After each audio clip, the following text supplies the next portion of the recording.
Jakoba toko faefatra. Ratsy ny fisakaizana amin'izao tontolo izao. Jakoba toko faefatra ny andininy voalohany hatramin'ny 17. Avy aiza ny ady ary avy aiza ny fifandirana eo aminareo? Tsy izao va no iaviny dia ny filanareo izay miady ao anatin'ny momba ny tenanareo?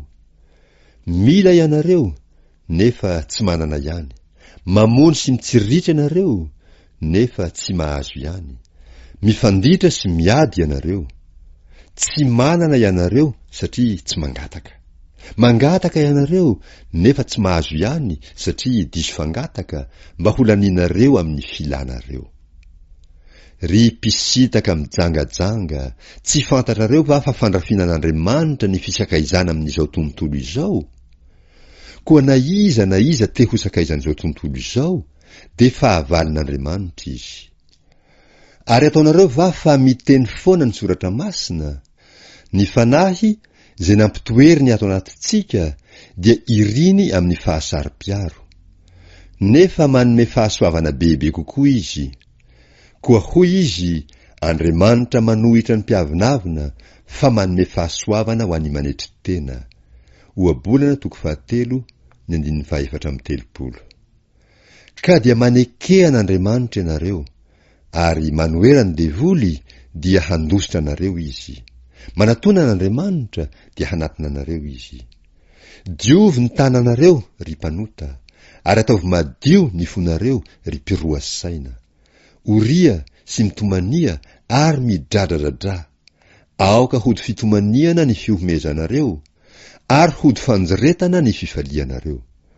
Manetrety tena eo anatrehan'ny Tompo dia hanandratra anareo izy. Aza mifanaratsy ry rahalahy. Izay manaratsy rahalahy na mitsara ny rahalahy iny dia manaratsy ny lalàna sy mitsara ny lalàna. Fa raha mitsara ny lalàna ianao dia tsy mpankatoa ny lalàna fa mpitsara. Iray ihany no mpanome lalàna sy mpitsara dia ilay mahavonjy sy mahavery. Fa iza moa ianao no mitsara ny namanao?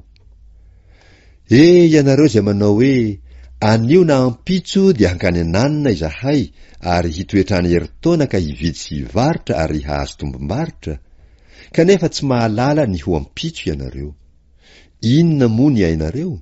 Fa zavina ihany ianareo, izay miseho vetivety dia levina.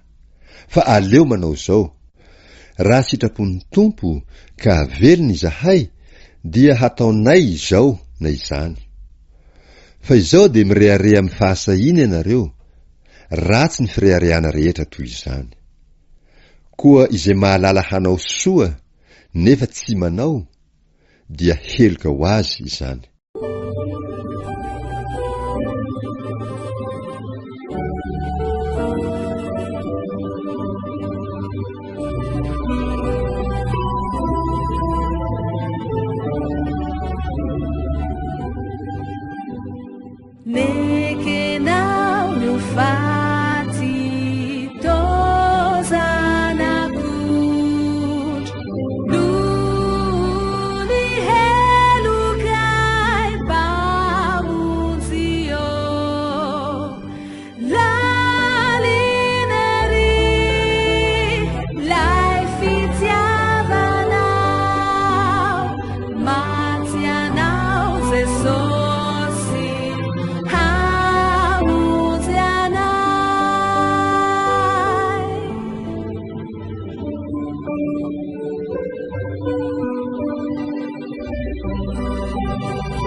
Tompo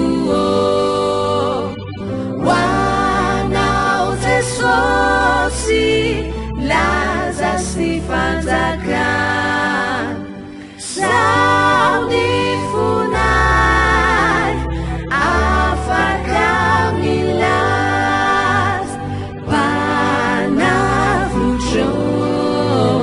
isa